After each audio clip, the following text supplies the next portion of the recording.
Quick reminder if you were affected by the earthquake today. Fear is not our future. Let's be reminded with this Bible verse.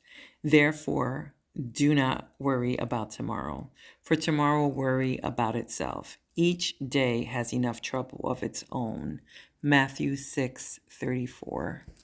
Our Father God is our shepherd, and we are his sheep, and we should trust him and not walk in fear.